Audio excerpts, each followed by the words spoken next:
네, 집사님 진행해 주시죠. 네. 안녕하세요. 일부 1학년 3반 담임을 맡고 있는 전은석입니다.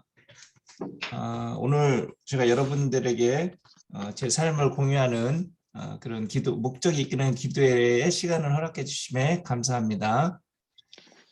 오늘 제가 이야기하고 싶은 이야기는 왜 우리가 교회를 다녀야 되는지, 하나님의 말씀이 왜 우리의 삶에 중요한지 그것을 한번 나눠보도록 하겠습니다. 오늘 그 주제의 내용은 제가 이제 쓰고 있는 책의 일부의 내용을 오늘 전달하도록 하겠습니다. 제목은 물이 새는지 보려면 물을 채워라 라는 제목입니다. 어떤 내용인지 한번 잠깐 나눠보도록 하겠습니다. 선생님은 어떤 일을 하냐면 지금 이 화면에 보이는 건물이 몇 년 전에 제가 지었던 건물입니다. 이 건물을 제가 짓고 있는 일을 하고 있는데 이 건물을 짓기 위해서 많은 공정이 필요합니다. 많게는 한 100여 가지 공정이 들어가야지만 한 건물을 완성할 수 있습니다. 건물을 지어서 사용함에 있어서 가장 신경 써야 될 부분은 여러 가지가 있지만 그 중에 물이 새는 것과 전기가 이상이 있을 경우가 건물을 사용함에 있어서 가장 불편하게 됩니다. 왜냐하면 물과 전기는 전부 벽 속에 매립이 되기 때문에 누수가 생기거나 전선이 끊어지게 되면 그 보수를 하고 고치는 데 있어서 굉장히 많은 수고를 하게 됩니다. 그래서 가장 저희가 건물을 지을 때 신경 쓰는 부분 중에 하나가 물이 새지 않게 물을 막는 방법과 그다음에 전기가 잘 사용되게 하는 방법인데요. 오늘은 제가 물을 어떻게 하면 새지 않는지, 그 방법과 왜 물을 새는지, 어떻게 물이 새는지를 확인하는 방법을 한번 알려드리도록 하겠습니다. 이것은 여러분들이 보시는 집에 다 있는 화장실입니다. 욕실. 이 욕실이 지금 완성된 모습인데요. 이 완성되기 전에 이 완성이 되기 전에 방수라는 공사를 걸치게 됩니다. 방수의 공사는 어떻게 하냐면 지금 보이는 화면이 여러분들이 사용하고 있는 화장실에 마감이 되기 전 모습입니다. 이게 콘크리트와 벽돌로 이렇게 쌓여 있고요. 지금 보시는 그 작업자분이 빗자루로 뭐 이렇게 쓸고 있잖아요. 이게 방수를 하는 모습이에요. 방수는 뭐냐면 우리가 목욕탕에서 샤워를 해도 밑에 집으로 물이 새어 들어가지 않도록 물을 막는 공사입니다. 이 공사가 욕실 공사와 건물을 짓는 데 있어서 상당히 중요한 공정 중에 하나가 됩니다. 그래서 이 과정을 굉장히 꼼꼼하게 처리를 해야 됩니다. 이 방수 공사가 끝나게 되면 그대로 이 방수가 잘 됐는지 안 됐는지를 확인을 하지 않고 곧바로 마감 작업을 들어가게 되면 나중에 누수가 생기게 되면 뜯어서 새로 고치려면 굉장히 힘듭니다. 그래서 이 방수 공사가 끝나게 되면 이런 담수 과정을 거치게 됩니다. 이 담수 과정은 뭐냐면 방수가 지금 끝난 현장에 목욕탕에 지금 호수가 보이시죠? 물을 받아 놓고 있는 거예요. 이곳에 물을 받아서 일주일이나 열흘 정도 물을 가둬 놓습니다. 물을 가둬 놓으면 나중에 물이 새는지 안 새는지를 확인할 수 있는데 담수 과정을 통해서 이게 밑에 층에서 본 벽의 천장의 모습입니다. 지금 보면 이 부분들이 물이 샌 모습을 볼 수 있죠. 이거는 방수공사가 제대로 안 됐다라는 결과를 보여줍니다. 만약 방수공사가 제대로 됐다면 천장에 이렇게 누수난 자국을 볼 수가 없습니다. 이렇게 천장에 누수가 생기면 사용하는 기간 내내 아래층으로 물이 떨어지기 때문에 밑에 층의 사람이 상당히 불편함을 겪게 됩니다. 그래서 이 누수가 됐는지를 확인을 하고 다시 방수를 하고 그리고 나서 다시 물을 가두고 물이 다시 새는지 안 새는지를 검증하는 과정을 겪어야 됩니다. 이런 일련의 과정을 통해 방수공사가 하자가 없다라는 것을 알게 되면 다음 공정으로 넘어가서 아까 보여준 마감 작업을 하게 됩니다. 자, 근데 선생님이 왜 방수공사를 보여줬을까요? 다른 게 아니라 목욕탕에 방수가 제대로 됐는지를 확인하려면 물을 가둬 봐야 됩니다. 그렇다면 우리의 삶에 내가 제일 잘 살아가고 있는지 아니면 방향을 잃고 있는지 내 삶이 어떤 방향으로 가고 있는지 그것을 확인하는 방법은 똑같습니다. 목욕탕에 방수공사를 하고 물을 가둬놓는 것 같이 내 삶이 정확하게 잘 살아가고 있는지를 확인하는 방법은 내 마음속에 무엇인가를 채워놓고 담아 놓으면 됩니다. 그것이 무엇인지를 알려주기 위해서 이 과정을 겪었습니다.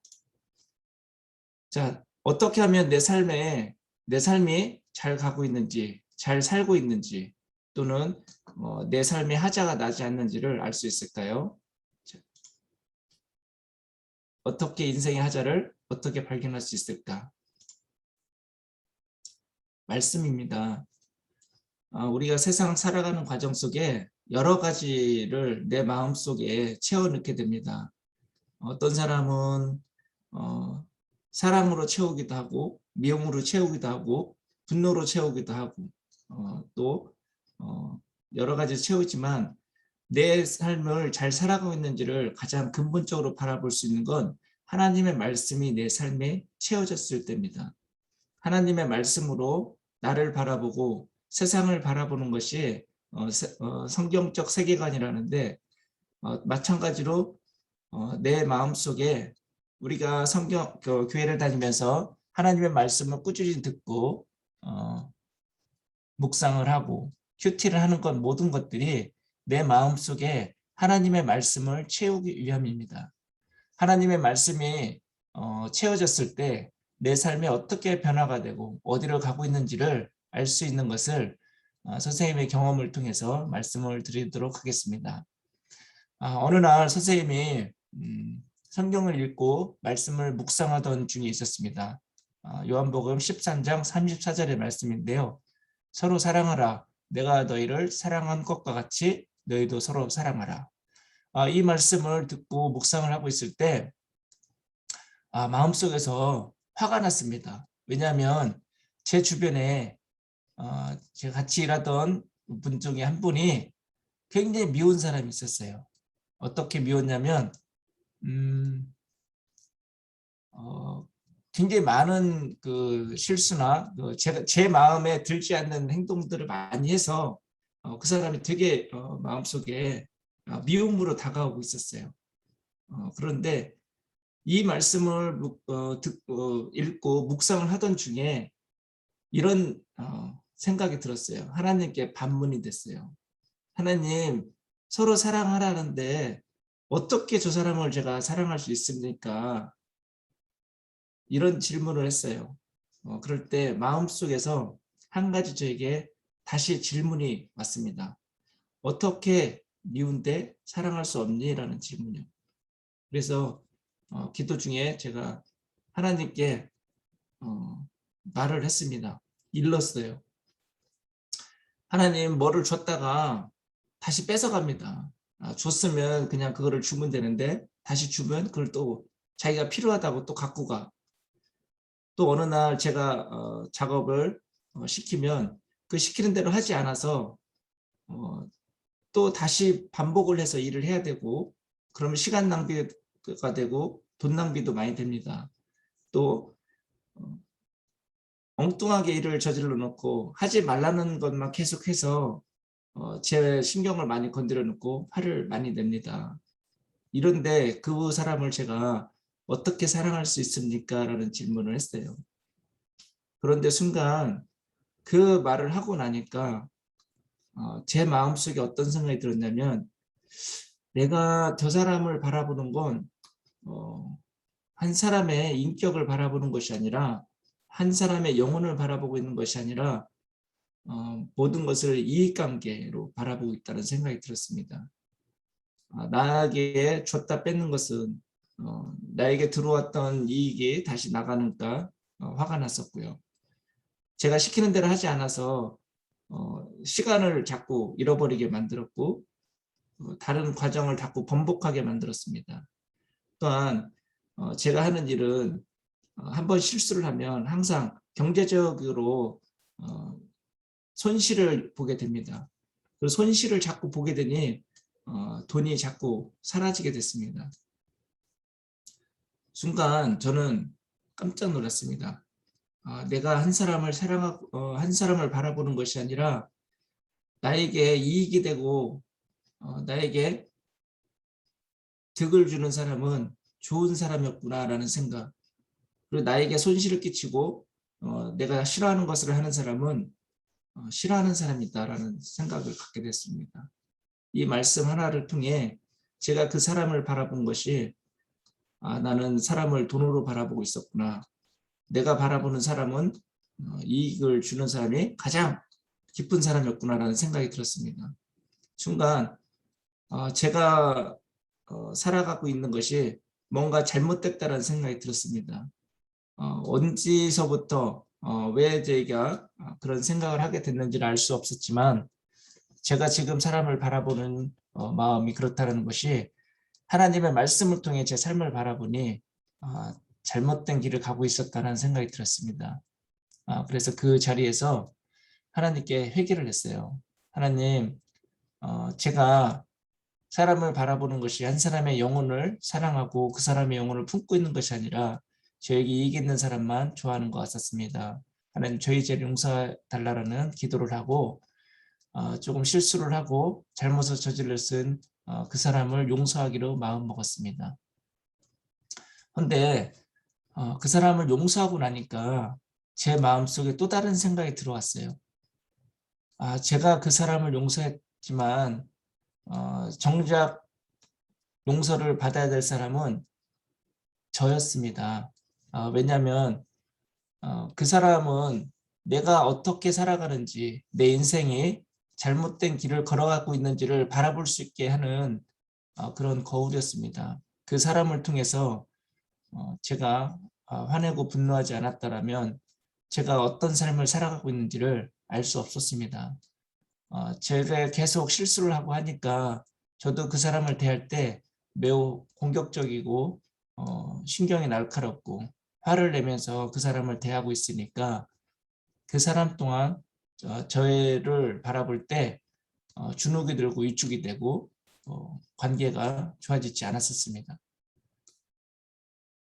저는 그 사람을 용서했다 생각하지만 그 사람은 제 옆에서 떠나지 않고 제가 잘못된 나의 삶을 발견할 수 있을 때까지 그렇게 제 곁을 지키고 있었습니다. 그 일이 있은 후 그 사람은 다른 곳으로 갔습니다. 그렇게 떠나기를 바랐었는데 떠나지 않다가 제 마음에 그것을 발견하고 그 사람을 용서하고 그 사람에게 사과를 했을 때 그 사람이 저를 떠나 다른 곳으로 이제 이동을 했습니다. 그것을 보면서 내 삶에 무엇이 잘못됐는지를 비로소 하나님의 말씀을 통해서 알게 됐습니다. 이런 일련의 과정을 통해 우리 여러분들이 여러분들이 지금 교회를 나와서 예배를 드리고 오늘 목적이 이끄는 기도회를 나오고 함께 찬양을 하고 함께 교제하는 모든 것들이 한순간 한순간 여러분들은 알지 못하지만 하나님의 말씀으로 삶이 한가득씩 채워지고 있으리라 확신합니다. 오늘 제가 말씀을 통해 우리가 왜 하나님의 말씀을 들어야 되는지, 하나님의 말씀은 우리의 삶에 어떤 역할을 하는지 그걸 한번 정리해 봤습니다. 하나님의 말씀은 살아 있습니다. 지금도 하나님의 말씀은 살아서 우리 삶의 생명력으로 다가오고 있습니다. 우리는 하나님의 말씀으로 창조됐습니다. 우리의 마음과 생각과 영혼이 몸이 하나님의 말씀으로 말미암아 창조가 되었기에 지금도 살아계신 하나님의 말씀이 우리의 삶 속에 우리의 마음과 생각 속에 들어올 때 우리의 몸과 마음과 생각은 더욱더 생명이 넘치게 됩니다. 그래서 우리가 매일매일 말씀을 읽고 성경을 묵상하고 큐티를 하는 이유가 바로 그것입니다. 두 번째, 하나님의 말씀은 기준입니다. 내가 어떻게 살아가는지 무엇을로 바라볼 수 있을까요? 지금을 우리가 살아가는 지금 무엇이 옳고 그른지에 대한 것은 나라마다 다 다릅니다. 어느 나라에 사는지에 따라 옳고 그름이 다 다르고 죄와 선이 다 다릅니다. 시대에 따라서도 그 죄와 선은 다 달라집니다. 어떤 삶을 살았는지에 따라 사람마다 또 각자 다릅니다. 어떤 종교를 가지고 있는지 어떤 역사를 가지고 있는지에 따라 모든 삶의 사람이 다 기준이 다릅니다. 이런 기준이 다 다른 삶 속에서 우리가 살아가고 있는데 유일한 기준이 뭘까요? 시대를 통해 나라와 시대를 걸쳐 할 사람마다 유일하게 기준으로 적용될 수 있는 것은 하나님의 말씀입니다. 하나님의 말씀은 1.1핵도 사라지지 않고 모든 것은 하나님의 말씀이 정확한 기준이 될 수 있습니다. 우리 삶에 하나님 말씀이 채워질 때 선과 악을 바라볼 수 있는 기준이 생기고 내가 다른 사람을 대하는 기준, 물질을 대하는 기준, 나 자신을 대하는 기준, 그 모든 것들이 세워질 수 있습니다. 세 번째는 하나님의 말씀은 죄를 물리칩니다. 우리가 하나님의 말씀을 통해 예수 그리스도가 십자가에서 승리하셨습니다. 내가 어떤 죄의 유혹으로부터 고민하고 있고 그 죄를 물리치지 못하고 있다면 예수 그리스도의 이름으로 하나님의 말씀으로 그 죄를 고백한다면 반드시 그 죄를 물리칠 수 있습니다. 또 하나님의 말씀은 내 삶을 인도하십니다. 내가 어디로 갈 건지 하나님의 말씀은 내 발의 등이고 내 길을 인도하십니다. 우리의 삶은 항상 선택의 기준에 따라 달라집니다. 오늘 이 기도회를 들어올 것인지 안 들어올 것인지 또는 내일 학교에 지각을 할 건지 안 할 건지 매 순간순간 우리는 선택을 하게 되어 있습니다. 그 선택을 함에 있어서 하나님은 내 앞에 복과 저주를 다 놓았다고 했습니다. 지금 돌아보면 우리의 삶을 인도하는 것이 두려움이 아니라 하나님의 말씀이 인도한다면 우리의 삶은 가장 복된 길로 갈 수 있으리라 확신합니다. 이렇게 하나님의 말씀을 오늘 정리를 해봤습니다. 이런 과정을 통해 오늘 제가 건물을 짓는 과정을 통해 물이 새는지를 보려면 물을 채워라 했습니다. 물이 새는지를 보려면 물을 채워야 되듯이 내 인생에 어떻게 새고 있는지를 바라보려면 제 마음속에 우리 마음속에 하나님의 말씀을 채우는 것이 가장 확실한 방법이라 생각합니다. 감사합니다. 감사합니다.